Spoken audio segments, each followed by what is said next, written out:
This is Aaron for Expo TV, reviewing the Samsung A727 from AT&T. Some of the features of this phone is it's 3G capable, has an MP3 player, Bluetooth 2.0, has a speakerphone, 1.3 megapixel camera with video capture, has an external memory slot for micro SD, and it's about 4 credit cards thick, give or take, and has a 4-hour talk time.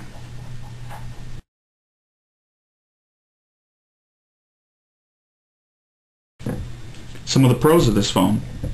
The main display is big, bright, easy to see, easy to read. The numbers are very easy to read. The letters are very easy to read on text and on the menus. The menus are very easy to navigate because of the size of the screen.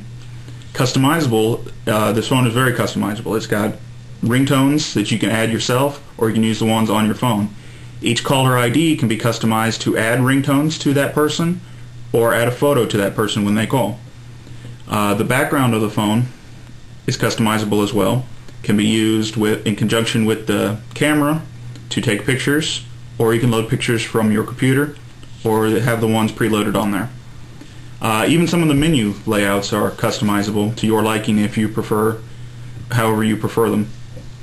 The sound is very excellent, easy to hear when you're using the phone, easy to talk to. You don't have to yell into the phone for the person to hear you, or the person doesn't have to yell for you to hear them. The speakerphone can be set away from you. You don't have to hold it up to your mouth for the person to hear, and it transmits sounds very well even if it's not right next to your ear. MP3 player is also very customizable. It has customizable playlists, and you can sort by artist, genre, year, etc. It's very easy to use. Click a song and it will play through the speaker or your Bluetooth headset if so desired.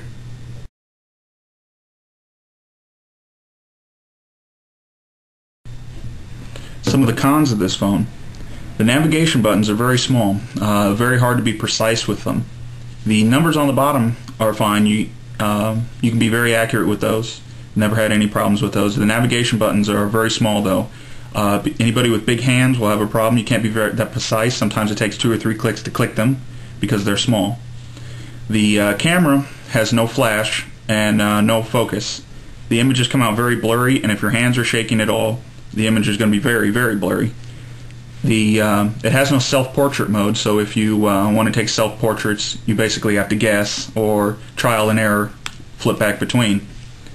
The battery case I found was very hard to remove.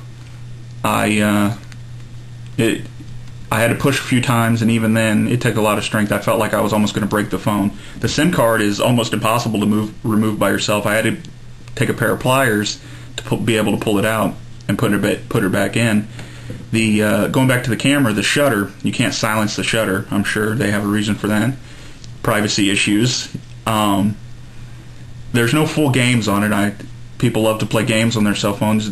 It comes with it's just trial versions of the games on this phone, which you can purchase, but there comes no free full games. The price of that contract is also a little expensive. I believe it's a $250 phone without a contract. That drops to $79 with a 2-year contract, or if they reduce the price as they did with mine, it's free. The screen also smudges a lot very easily. If you have a problem with that, you'll be cleaning it all the time because it very easily smudges when you're on the phone or even just handling it. The screen very much smudge. Overall, the Samsung A727 is a small, lightweight, good-looking phone.